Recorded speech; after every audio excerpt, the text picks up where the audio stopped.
Welcome to the Glenn Beck program. To all the George Soros bloggers who have interrupted their 18-hour StarCraft 2 marathon session, and those who are anxiously awaiting my denouncement of Congressman Steve Cohen for calling the Republicans Nazis, oh, you're about to be very disappointed. But you should stick around for the next 60 minutes. Yes, because you're going to have something in here I know you're going to feast on. Yes, you're going to love it. And after that, you can start another marathon session of StarCraft 2. Come on.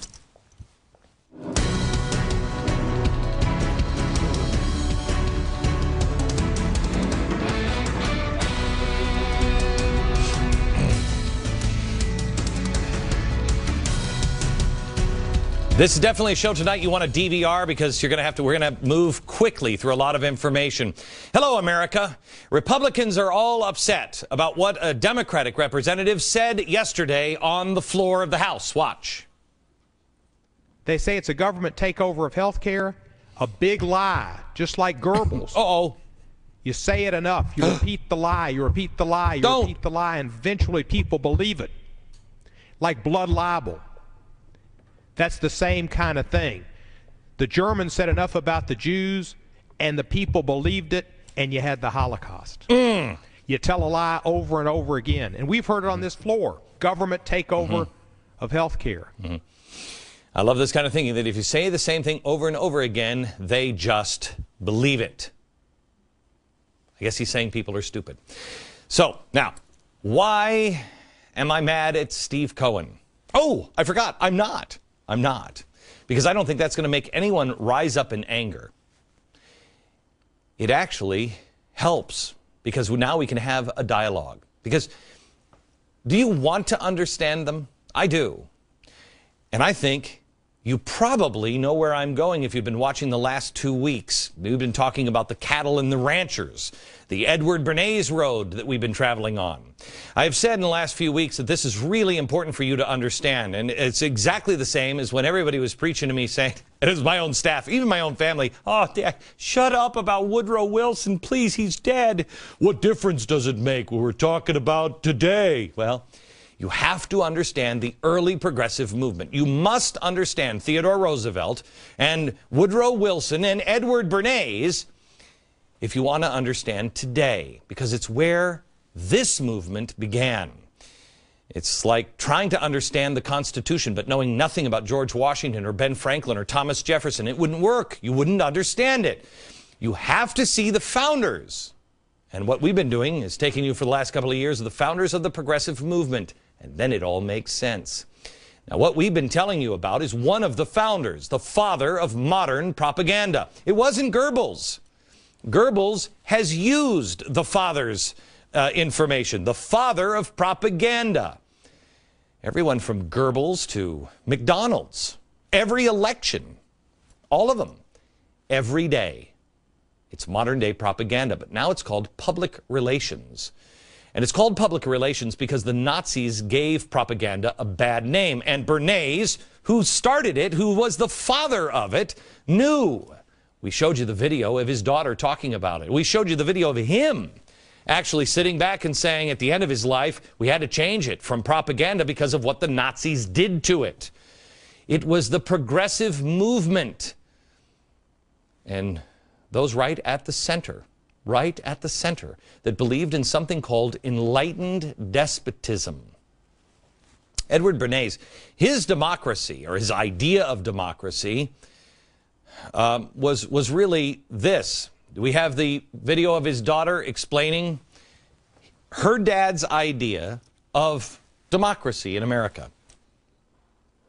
Democracy, to my father, was a wonderful concept. But I don't think he felt that all those publics out there had reliable judgment, and that they very easily might vote for the wrong man or want the wrong thing, so that they had to be guided from above. It's enlightened despotism. Okay, enlightened despotism because people are too stupid. People wouldn't be able to pick the right candidate. They couldn't pick the right anything. They couldn't be trusted. So they had to be guided by a group above. Walter Lippmann, another founder of the progressive movement, he believed the same thing. It's now being said by people like Cass Sunstein. Watch. Once we know that people are human and have some Homer Simpson in them, then there's a lot that can be done to manipulate them. Okay, there's a huge difference between Mussolini and Hitler. Huge, but not in their tactics. Not in their tactics. One was considered enlightened despotism, and it wasn't Hitler. But Mussolini, do you want to live under Mussolini?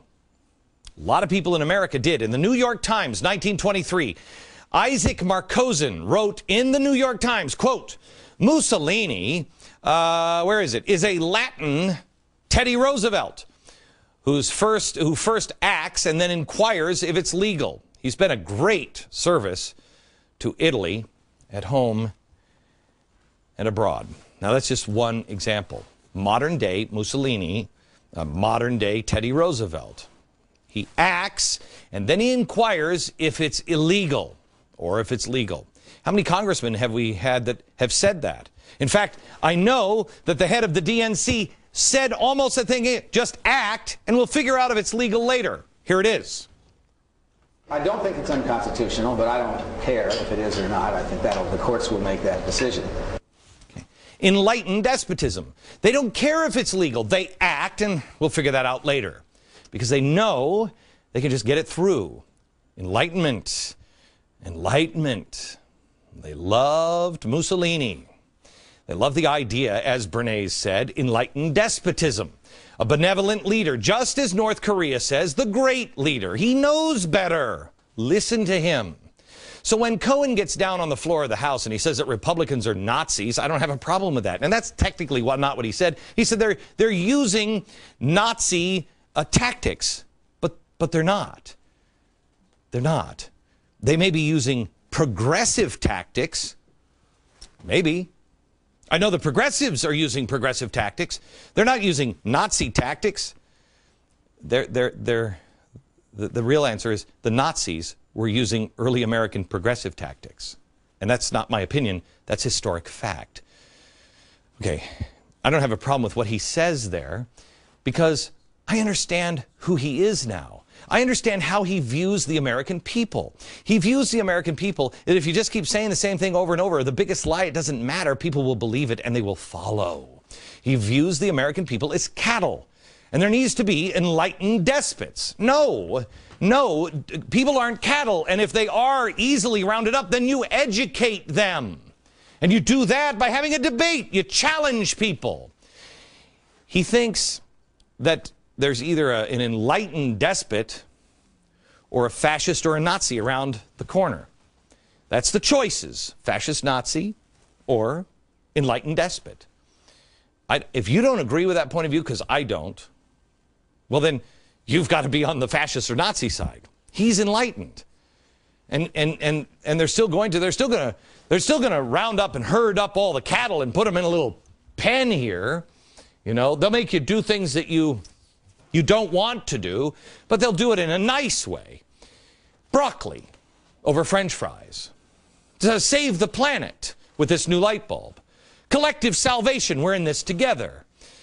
The other is, they'll say, is just about greed or money or pollution or fame or craziness or whatever. That's fascism, but this is enlightened. This allows us to save the planet. No, it doesn't, because it doesn't allow you to have a conversation. And here is the conversation that we must have in America.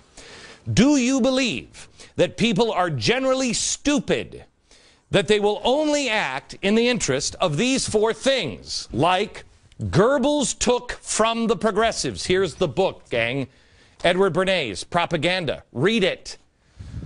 Do you believe that Americans will only act in security, self-preservation, aggression, or sex? Other than that, they have to be herded and use one of those things. This is the mantra of the progressives of the early 20th century. This is why people like Cass Sunstein are involved today, because people only act in those four things because they're Homer Simpson. Well, let's have a different dialogue and conversation entirely. Let's not say, hey, he called us Nazis. How dare you say that? Or Glenn Beck said that this Nazis were using progressive. Let's have a real dialogue, shall we?